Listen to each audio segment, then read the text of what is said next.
wanita. Kami akan membacakan puisi tentang kebudayaan Indonesia. Indonesiaku, negeri yang kaya akan budaya dan aneka keragaman. Beragam istiadat, bahasa, dan suku bangsa. Beraneka ragam flora dan fauna.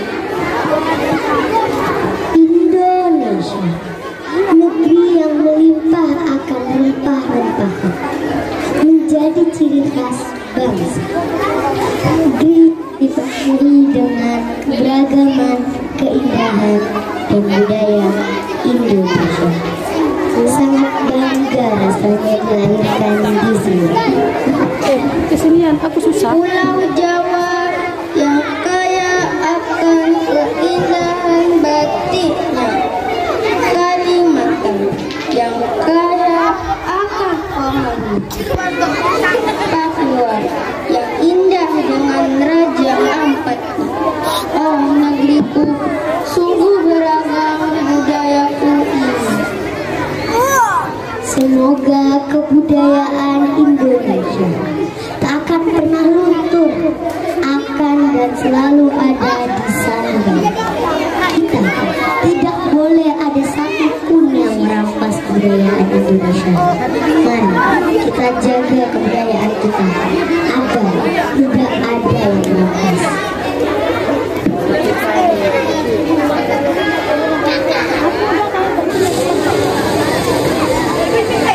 Fokus, fokus. Gak usah senyum, gak usah.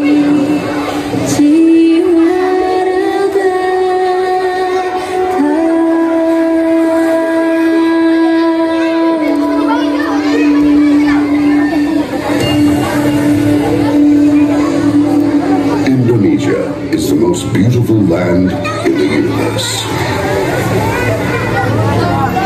The land where we were born, the nation where we grew up. So many colors that link together in peace. With a million timeless treasures, with an abundance of natural wealth. Indonesia is not just wonderful. Indonesia is a wonderland.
Alhamdulillah ya, kita lihat hari ini adik-adik dan ustadzah-ustadzah betul-betul di sini cantik dan ganteng loh.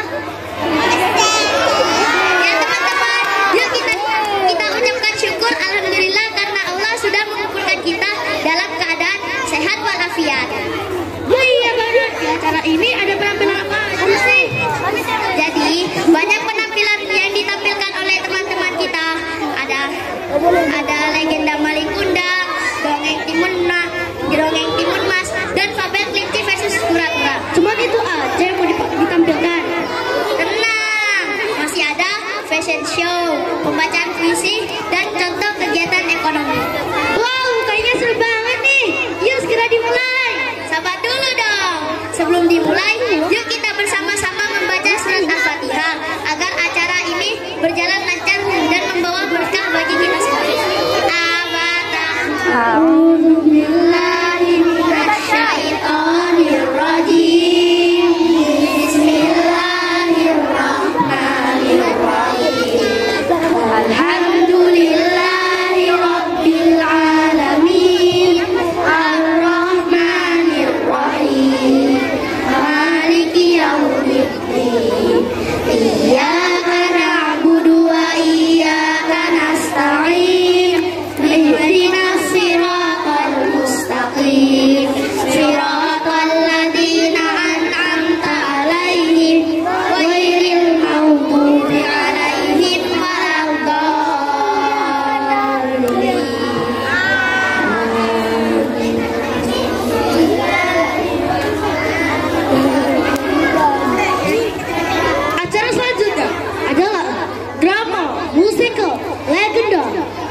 Di sebuah desa, hiduplah seorang perempuan miskin.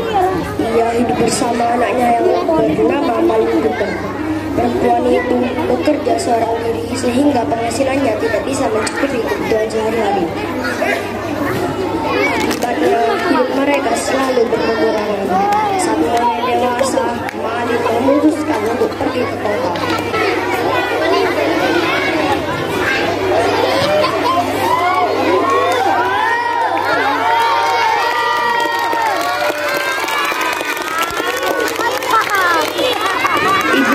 Barangkali dengan pergi ke kota, aku bisa mengubah nasib kita, Ibu. Apakah kau tega meninggalkan ibu sendiri, Malin? Iya, Ibu. Aku ingin menjadi kaya agar bisa membawa ibu jalan-jalan. Ada-ada saja kau, Nak. Biarlah kita miskin, yang penting tetap bersama. Malin serius, Ibu? Andai aku jadi kaya, punya uang sejuta juta, kan aja ayah dan bunda mana aja namanya orang kaya. Andai aku jadi kaya, punya uang sejuta juta, kan aja ayah dan bunda mana aja namanya orang kaya. Duanya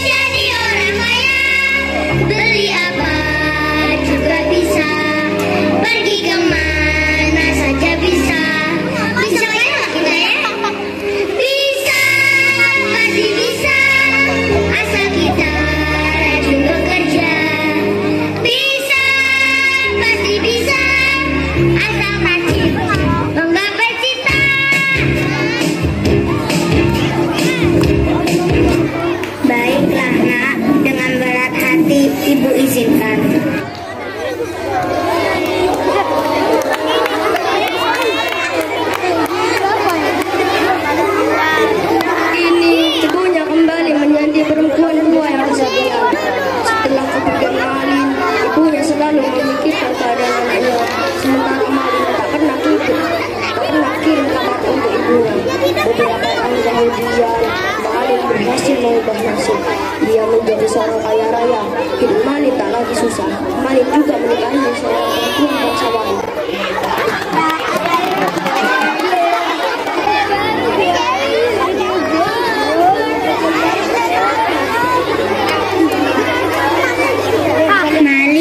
Malin, kita jadi tidak pulang kampung liburan ini. Maksudmu apa, Rubayah? Kampung siapa yang kamu mau tuju? Ya, yang pasti bukan kampungku. Kampungku ya di kota besar ini. Lahir di sini, besar di sini. Bagaimana jika kita pulang ke kampungmu? Buat apa? Aku mau melihat rumah ibumu. Ibuku sudah tiada. Masya Allah. Aku cuma mau lihat rumah masa kecilmu yang katamu luas bangunannya sebesar lapangan bola dan luas halamannya dikalikan 10. Tidak usahlah. Lebih di sini rumah kita sendiri. Pokoknya aku nggak mau tahu. Aku mau liburan ke kampungmu. Rubayah, liburan itu ke Eropa, ke Amerika, ke Antarika, Afrika. Pokoknya aku mau keliling Nusantara. Dan pertama yang harus kita kunjungi adalah kampungmu. Karena aku ingat dulu kamu berkata kampungmu seindah surga.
selamat di sisi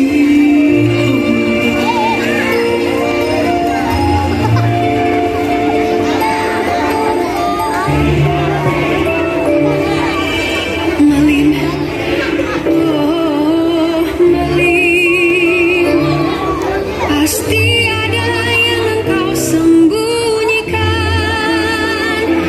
yang enggan kau ungkapkan. Malin, oh Malin, akan ku temukan jawabannya begitu kita tiba di sana.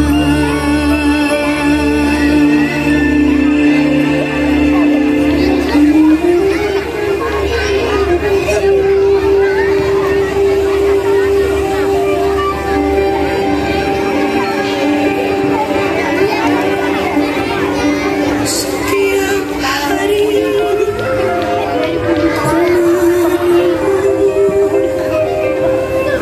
berharap ada kapal yang berlabuh,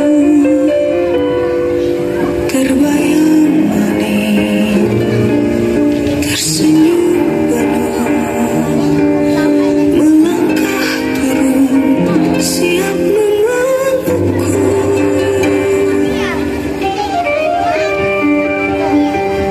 Bertahun-tahun engkau pergi, rindu bunda tak kunjung henti. Kapal berlabuh, silih berganti, tiada juga engkau kembali. Ingatkah kamu putraku, ketika kakak kita tiada terpisah, tak jua kalah oleh kemiskinan.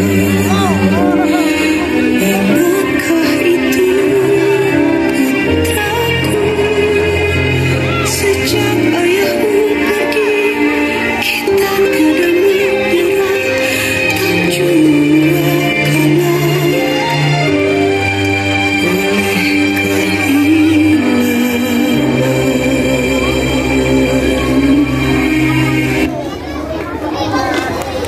Tibalah saat Malin, istri dan pengamalnya menuju desa. Malin membawa banyak uang untuk dibagi-bagikan kepada para penduduk. Dengan sombong, ia membagikan uang kepada penduduk.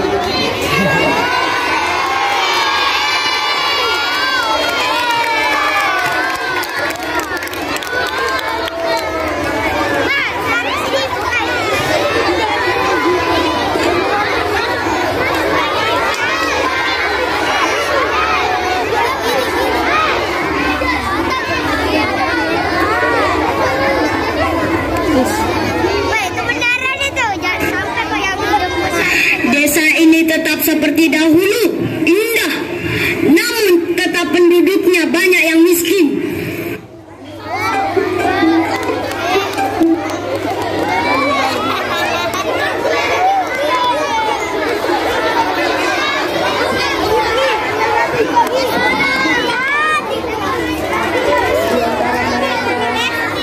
Di antara mereka ada yang mengenali Malin.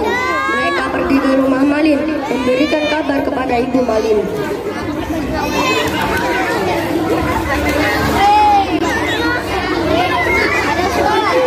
Kakak, maaf, mejanya.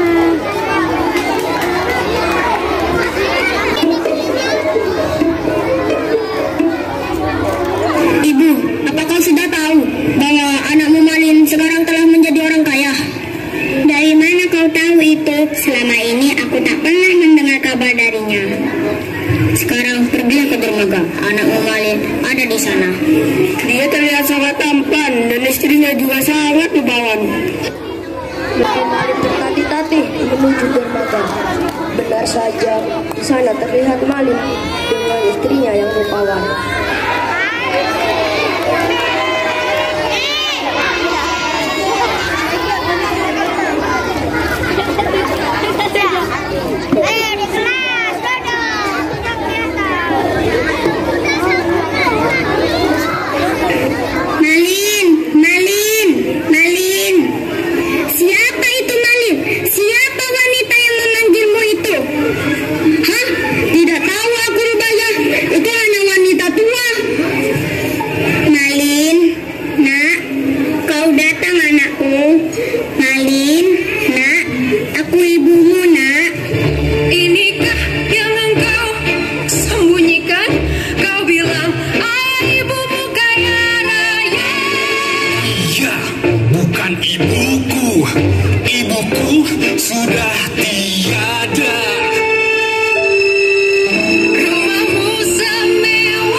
uangku, kuasa dan harta. Kau bicara apa, nak? Kita selalu berjarak dengan harta. Lihat yang mengaku bundamu, bajunya begitu lusuh. Tak mungkin ia sama dengan kaumku. Dia bukan ibuku.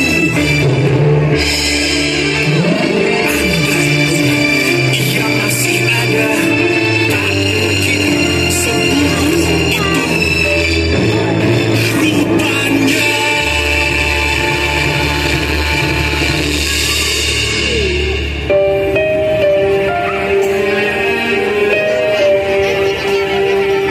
Setiap hari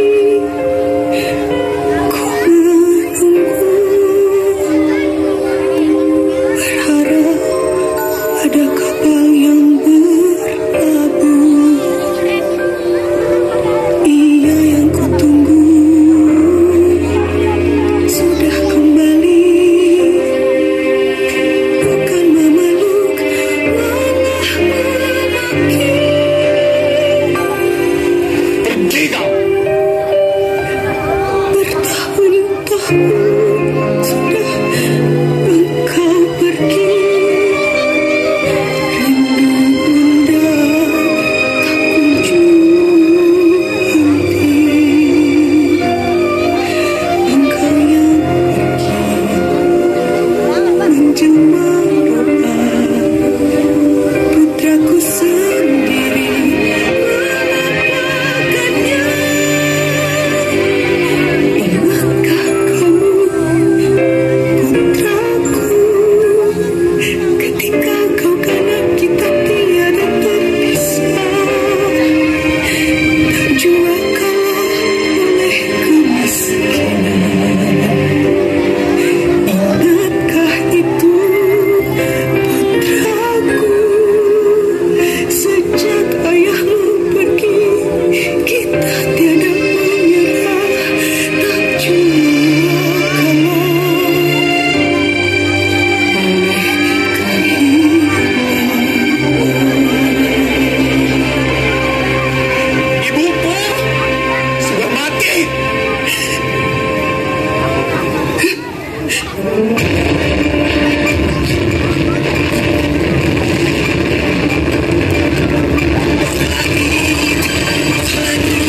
Yang gelap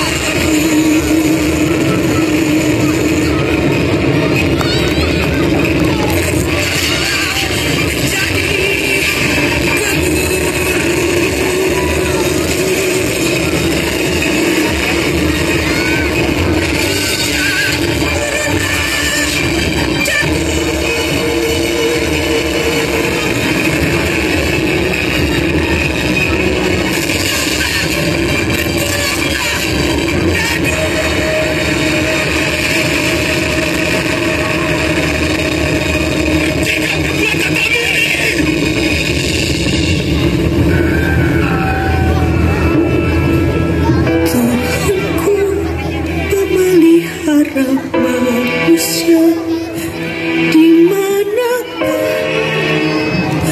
anakku yang dulu yang mencintaiku sedemikian rupa.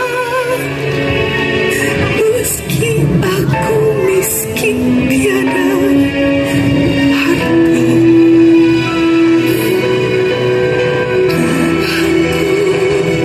menguasa semesta, kemanakah ku harus meminta?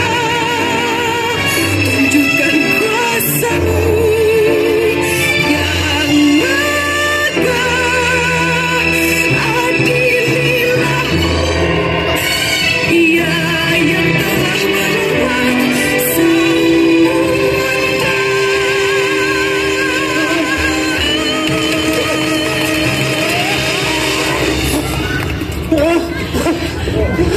Boleh?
Mbok Sarni merasa semakin sulit melakukan pekerjaannya.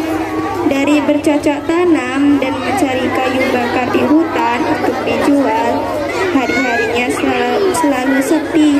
Ingin rasanya ia memiliki seorang anak yang dapat membantu meringankan pekerjaannya. Mbok Sarni hanya terdiam pasrah dengan takdir Tuhan kepadanya. Seperti hari-hari biasanya, setiap sore Mbok Sarni pergi ke hutan untuk mencari kayu bakar. Saat hendak pulang, tiba-tiba ada buto ijo sang raksasa jahat.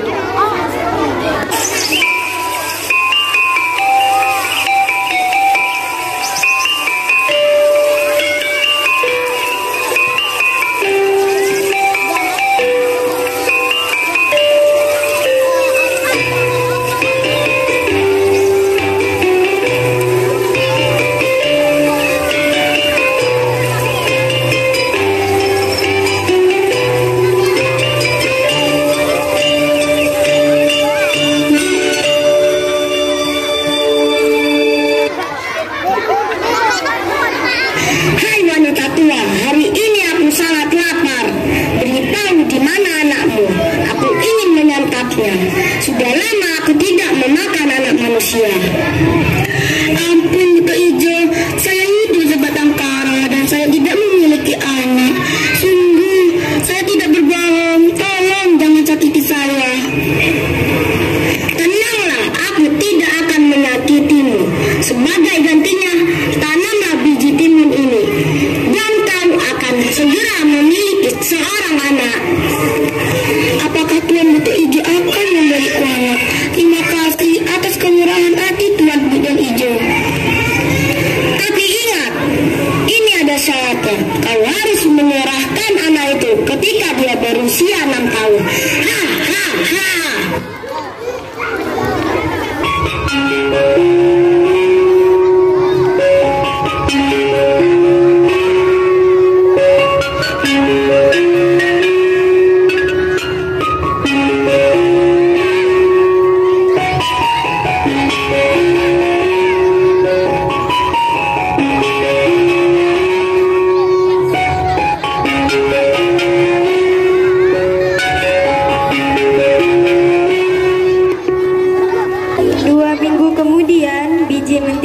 ditanam telah berbuah.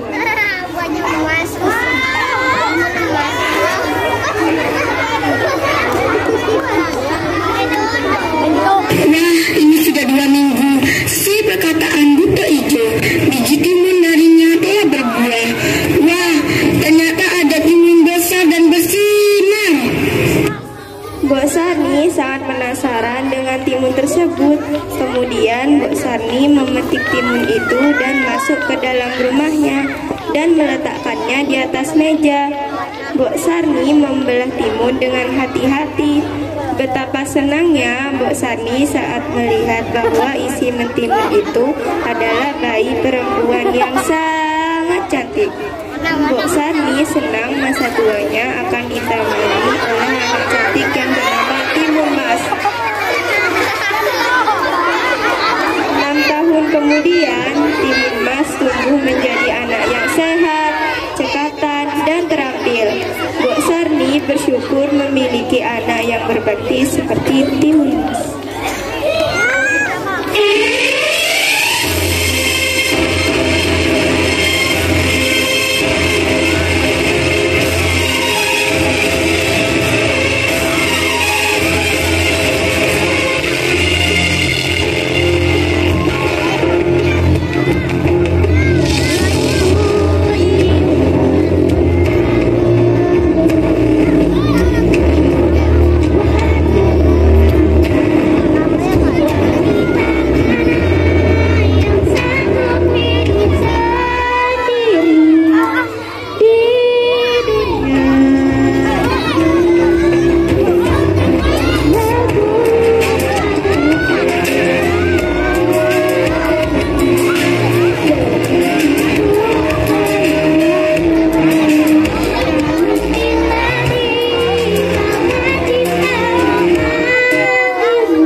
Tiba-tiba ada suara dentuman yang keras. Itu adalah suara langkah Buto Ijo. Buto Ijo ingin menagih janji Mbok Sarni. Sudah 6 tahun berlalu, aku datang menagih janjiku. Ampun Buto Ijo, sekarang Timun Mas masih bersiap-siap. Datanglah besok lusa, saya akan menyerahkan Timun Mas. Mbok Sarni meminta waktu tambahan pada Buto Ijo. Mbok Sarni tidak sanggup menyerahkan anak kesayangannya. Pada malam harinya, seorang pertapa tua datang ke dalam mimpi Mbok Sarni. Bukan dia Kiai, dia datang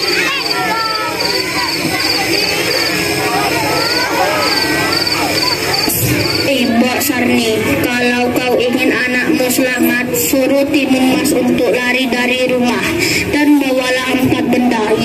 biji timun, jarum, garam, dan terasi untuk melawan buto hijau. Hehehe. Mimpi ini seperti kenyataan, seolah-olah menjadi petunjuk bagi Mbok Sarni. Anak kesayangannya akan lolos dari raksasa jahat tersebut. Pagi telah tiba. Sesuai petunjuk pertapa semalam, Mbok Sarni menyiapkan bekal untuk Timun Mas. Jangan dimakan ya nak. Pergilah nak, jika buto hijau mengejarmu, lemparkan satu persatu bekalmu ini. Baik Bu, doakan agar kuat dan selamat Bu.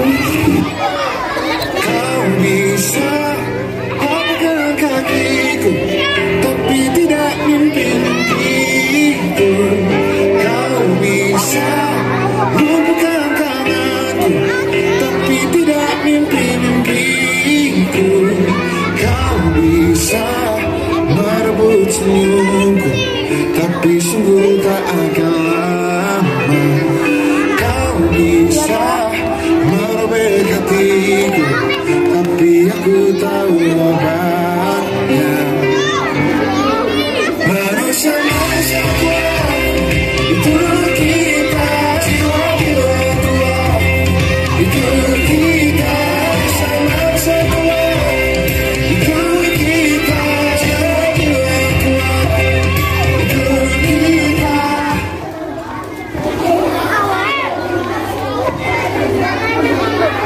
Cepat lari nak, cepat. Aku tahu kau telah membohongiku, perempuan tua. Hei buto hijau, kau takkan bisa menangkapku.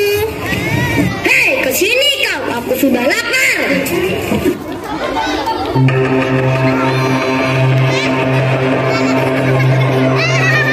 Timun Mas melempar biji timun. Seketika buto hijau ditelan hutan timun. Sini kau, jangan menguji kesabaranku.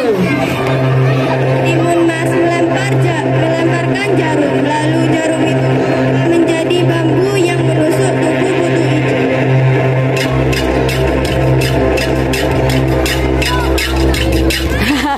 Akan kucabik-cabik kau, Timun Mas.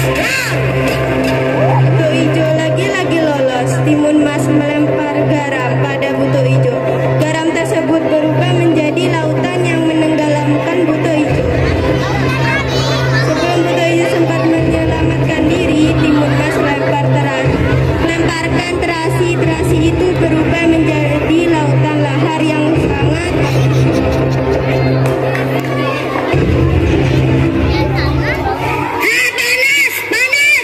Panas! Yeay, aku berhasil mengalahkan buto hijau itu. Ibu, aku pulang Bu. Aku bisa mengalahkan buto hijau itu. Yeay. Mbok Sarni sangat senang anaknya tidak diambil oleh buto hijau dan mereka pun hidup bahagia selamanya.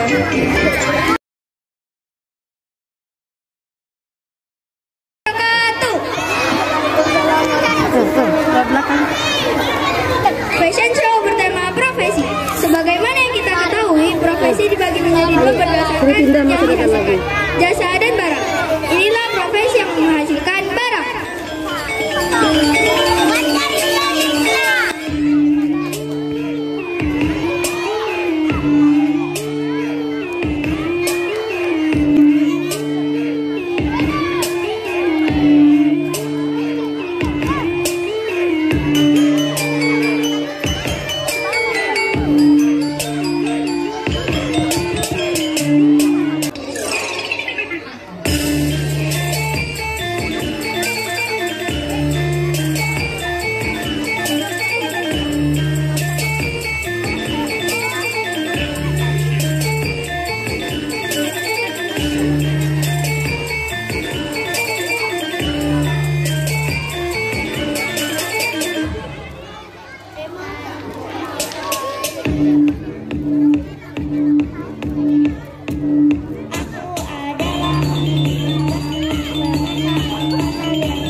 Bye.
Inilah profesi yang menghasilkan jasa.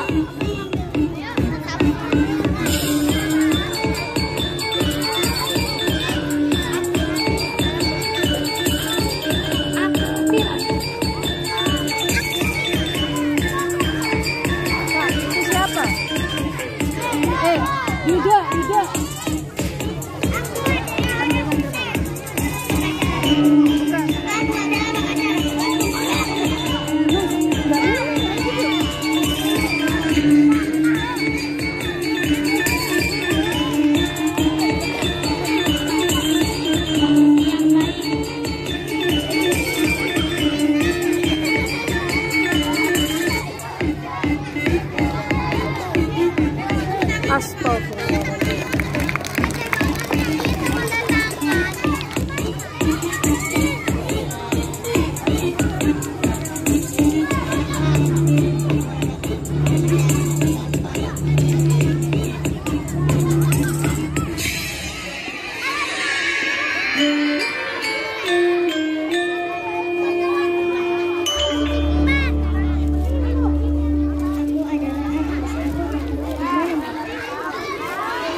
sombong. Coba kamu lawan dia. Iya, semoga aku menang agar dia tidak sombong lagi.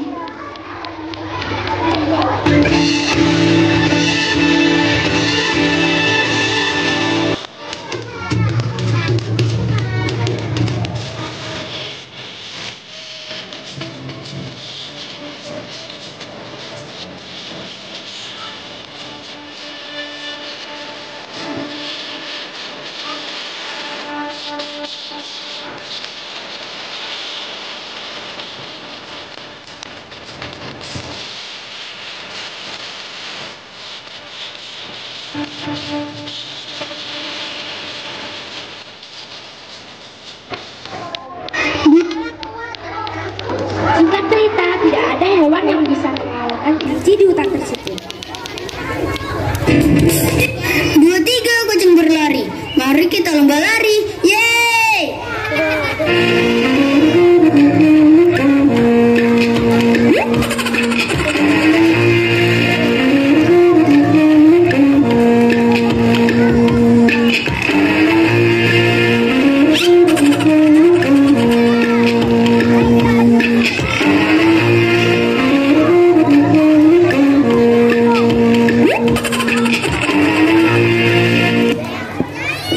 Aku kalah. Aku mengakui dia memang hebat, tapi tak boleh sombong seperti itu.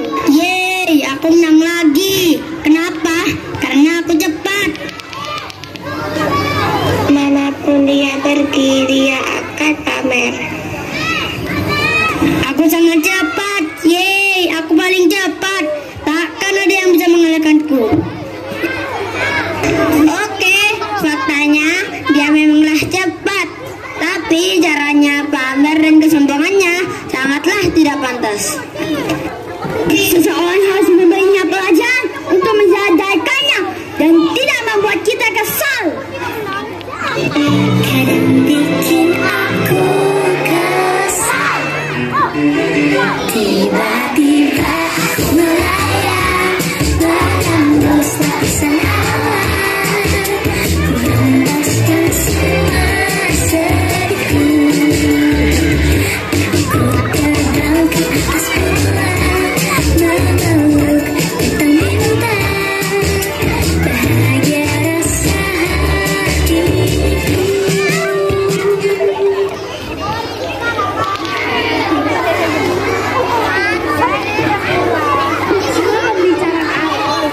Membicarakan hewan di hutan itu sampai pada kura-kura. Kura-kura pergi menemui teman-temannya dan menyatakan bahwa dia ingin balapan. Kau ingin balapan dengannya? Bahkan hewan tercepat pun tak bisa mengalahkan kelinci. Apalagi kau. Serahkan saja kepadaku. Oi, dipanggil Siva, oi. Oi.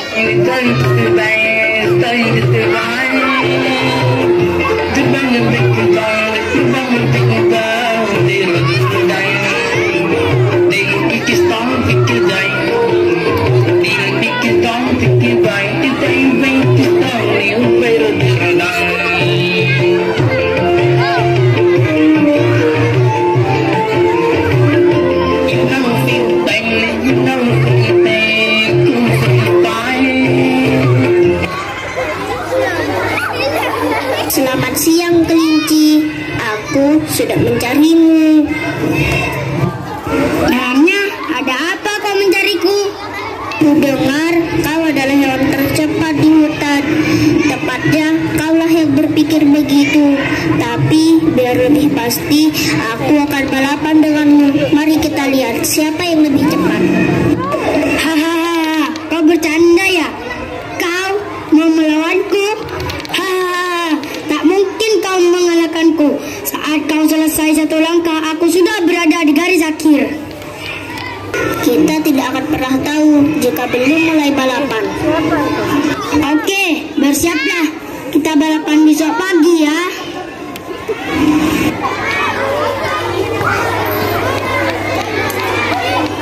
Pagi berikutnya, hewan-hewan tiba di tempat balapan.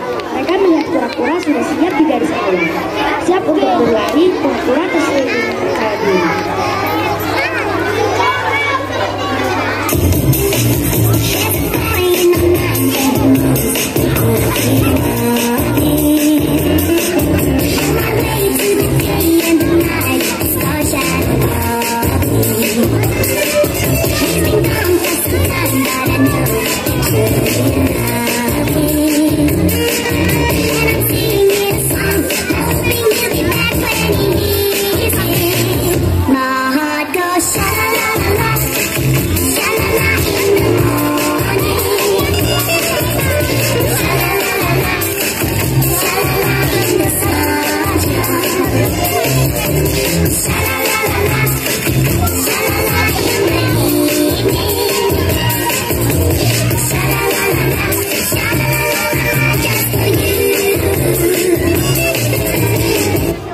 dan tukang pamer seperti yang kalian katakan, maka balapan ini tidak akan sulit.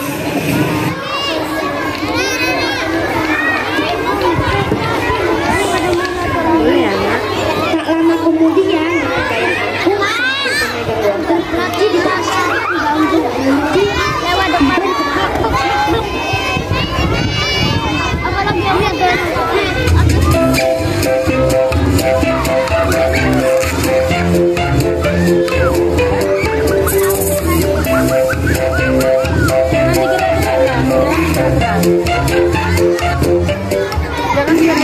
Ayo kita selesaikan balapan ini. Aku belum sarapan. Yang tiba di garis finish terlebih dahulu, dialah yang menang.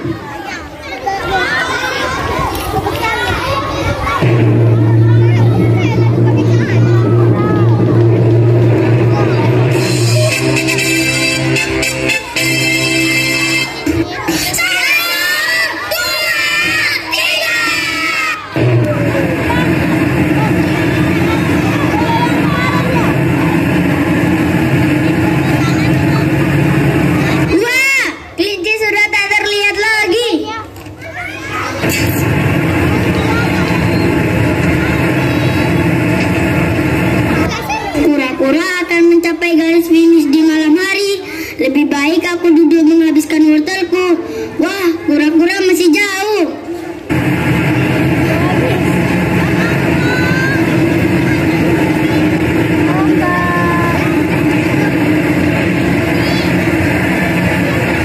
Aduh, aku mengantuk setelah sarapan. Lebih baik aku duduk di bawah pohon ini dan tidur siang. Aku yakin pasti menang. Kura-kura tak terlihat.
segala sesuatu. Kesombongan itu adalah kelemahan. Aku mengalahkanmu bukan karena aku lebih cepat, namun aku lebih bijak dan melakukan segala sesuatu dengan serius. Kau benar.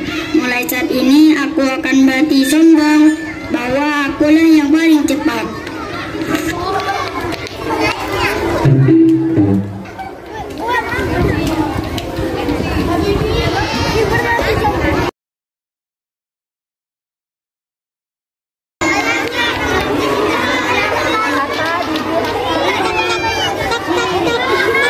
Jangan gerak-gerak ya anakku, sayangku.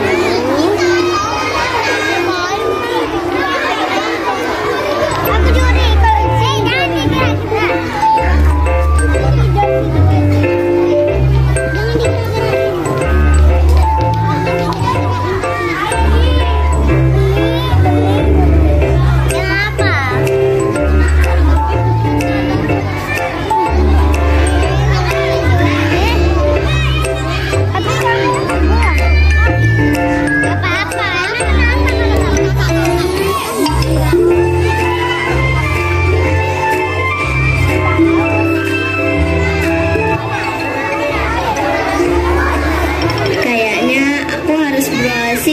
membantu mencari resep camilan yang gampang dan juga bahan yang murah.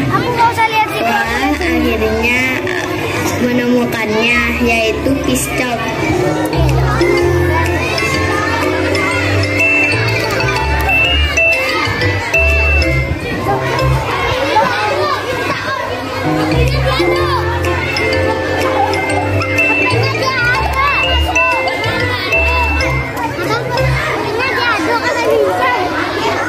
Wah, enak nih, murah juga karena bahannya mudah didapat. Ada tepung, pisang, dan coklat. Apa itu, Din? Sepertinya enak ya. Ayo dicoba, Li. Aku lagi coba resep. Gimana kalau dijual aja, Din? Enak dan juga murah, pasti laris kan? Tapi bantuin aku ya. Oke, siap.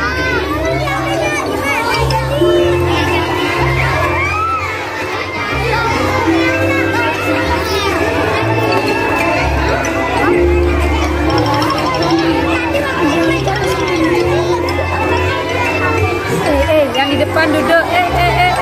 Duduk di depan.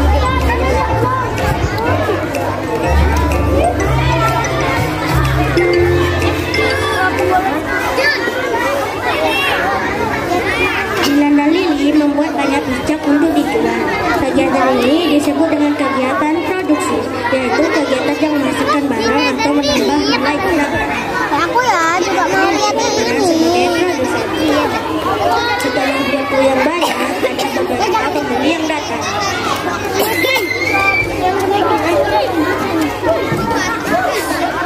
Enak banget ya. Hei, sini piscoknya. Enak. Mbak, beli ya. Wah, benar-benar enak. Wah, aku posting ah. Apa ini?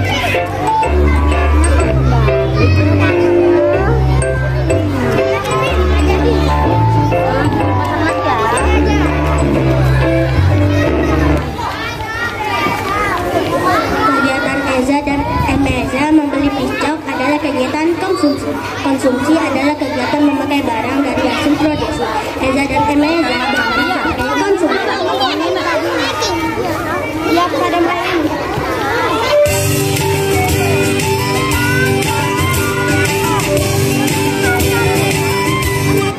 Wah, ada makanan enak nih. Bisa pesan online nggak ya? Aja deh. Azam. Assalamualaikum. Waalaikumsalam. Saya ingin beli piscok dengan online, apakah bisa?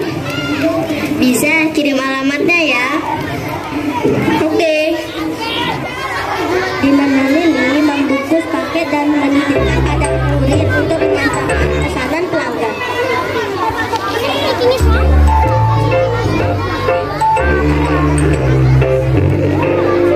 Ini Pak, tolong diantar ke alamat ini ya. Oke, siap.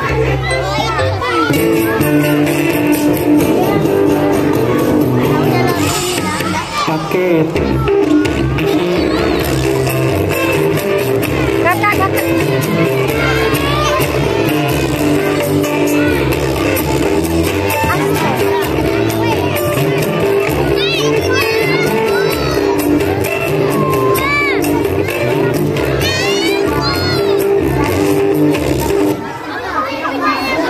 Kegiatan rapi mengantarkan pesanan juga adalah kegiatan distribusi. Kegiatan ini adalah kegiatan menyalurkan barang. Rapi atau kurir sebagai distributor. Iya. Nak, duduk, Nak. Duduk.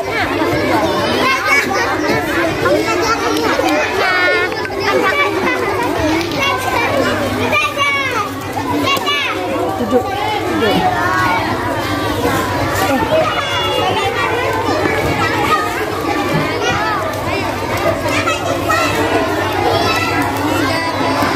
Kegiatan ekonomi, satu produksi menghasilkan barang, dua distribusi menyalurkan, tiga konsumsi.